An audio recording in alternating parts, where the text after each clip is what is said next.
I'm always amazed at how fast the month of June goes. I can't believe it's June 11th today. But welcome to June 11th, and hopefully if you're listening to this will offer you some clarity with what's going on this week.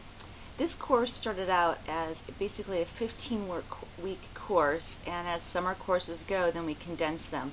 And while I've taken off a few assignments here and there, a few readings here and there, it is a fast track to getting your comp credit. So hold on to your seatbelts, grab the steering wheel, and we're going to drive fast and furious to the finish line here.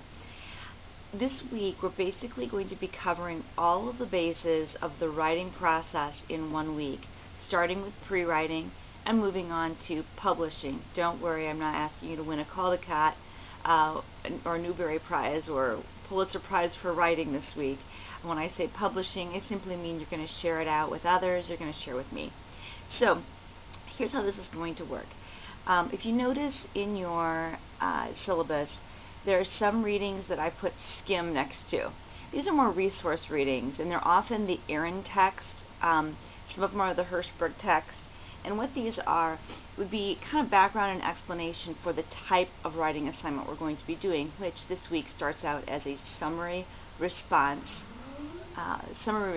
paper. Okay, so those are your skim. Those are your resources. If you have questions, you might find the answers there. The actual readings, the one that says read next to it, are all found in the Hirschberger textbook. And they are all essays this week. They won't always be, but this week they're all essays by different authors on different topics. And I want you to respond in the discussion board to 3 of the essays, giving a brief summary and a response. Now, you don't have to summarize the whole thing. I had teachers and professors in the past who would say, well, if you only summarize part of it, that just shows me you haven't read the whole thing. I'm not geared that way. What I really want you to do is find something that especially catches your attention and respond to it. If you like the big picture and want to give a full-blown summary for each one, that's fine. But again, I'm more interested in your response, your original response to it, to each author. You might do some comparisons and say, this reminds me of a movie I saw, a situation in real life, something I saw in the news. You might disagree. While it would seem to me that this, I don't really agree with the author. You might disagree with, you might agree with the author. The one author is going to, Temple Grandin is a very famous person who has an autistic or Asperger's diagnosis, and you might be able to relate. We're seeing more and more diagnoses of this disorder, or I'm not even sure how we're categorizing it at this point. And you might agree with something she says, or you might agree to a degree or disagree to a degree. You might say, well, yes, but, and add your own piece, or say, I agree to an extent, or I mostly disagree, but there is a piece I can line up with. So you basically have your 2 extremes, and then you have your middle road. But your middle road, you're not saying, and you'll never say in this course, well, you can believe what you want. I could see how you could agree, and I could see how you disagree. Now, that's fence sitting. You want to take a definite stance, a definite argument, and we're not talking about a fight or a conflict, but a point where your mind crosses over with the mind of the author and the words they're saying. So there's an intersect there, so that you're saying, you know what, this is the part I really, when I read it, I'm like, yeah, that's right on, that's exactly what I believe. Or, whoa, this is exactly what I don't agree with. Or again, I agree, but I disagree, but I'll give them this. Okay, one of those types of responses. If you're wondering how to set that up, you could review the reflection activity that we started with, and all of those statements about high school or American students are actually examples of responding to an existing argument. So if you need some help with that, you might review that activity and reframe it in the context of one of these articles. Okay, so you're going to do your discussion board. That's actually all your pre-writing. If you look in the content for this week, I've set it up to walk through the writing process. So the course content backpack has a chunk of reading, and it's going to be similar every week.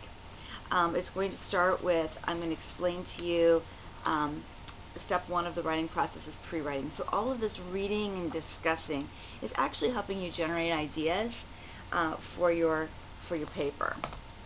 Okay, then you're going to start reflecting back and organizing your information, planning your thesis. You may want to use the worksheet from last week, and plan your support. How are you going to bring one of these articles, just one this week, into the prompt? And my assignment on 2-1, the first assignment this week, is the discussion board, and that is all part of the pre-writing. Okay, so then we go into drafting. You're going to actually write the paper, and then you're going to revise it and edit it, but all with some help. So exercise 2-2 this week is putting a peer edit out there. For this assignment, I want you to turn it in both to the assignment and the discussion board areas.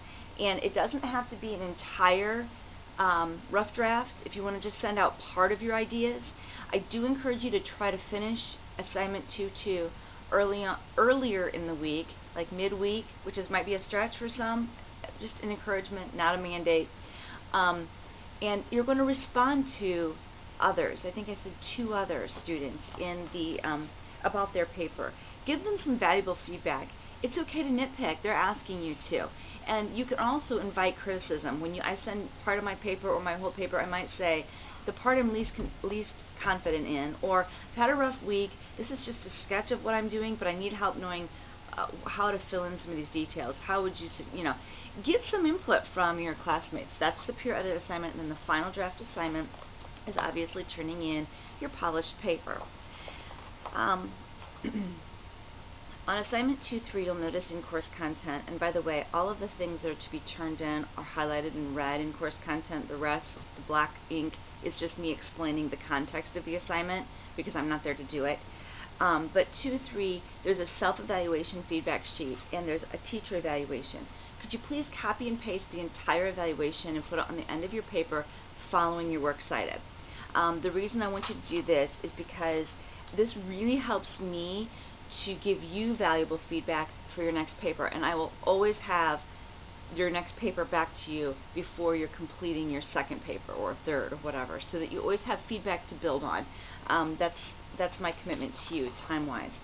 So that would really help me if you could do that.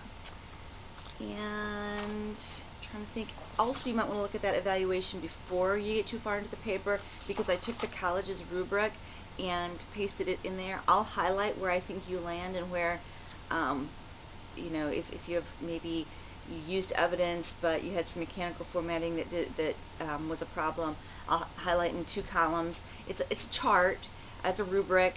It might help you to kind of have some focus idea of, in general, what a paper should look like for this course.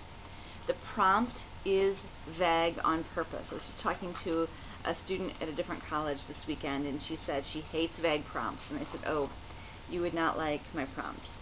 But here's the thought process. I want you to be able to take your paper the direction that you see it going.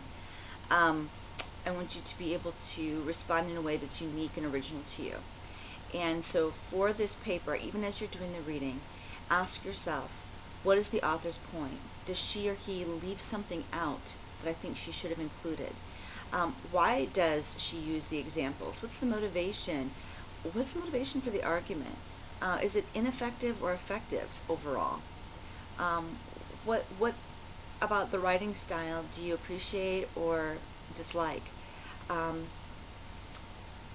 What are you writing in your head in response to the author? I mean, it's kind of a conversation there, right? When you're really reading something, don't you kind of, oh, well, I don't know, he sounds kind of cocky. I don't know. I mean, you're kind of having this conversation, right? Start thinking about that more deliberately. What are you thinking about as you're reading? And what does it make you question about yourself as you're reading? Does it challenge you?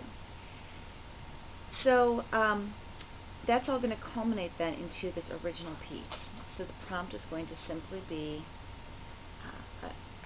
a conversation between you and the author, you responding to their argument. So you're going to have to summarize their argument first, and then you building a response to that argument. This might organizationally look like a summary and then a response, or it might be smaller chunks. Partial summary, response, part of it, next point, my response to that, kind of a point, counterpoint structure. Just be consistent, choose one or the other, and you might think of another one that I haven't listed, and it's probably fine too. So I think that is all I have to share with you this morning. If there's anything as you're reading that comes up and you're like, I don't understand, please let me know. There's always things that I can do better to help explain this better. And if I see that I don't have a whole lot about drafting for the prompt. Again, it's a summary response, and it's you're responding to just one this time, of the authors. Do use internal citations and works cited.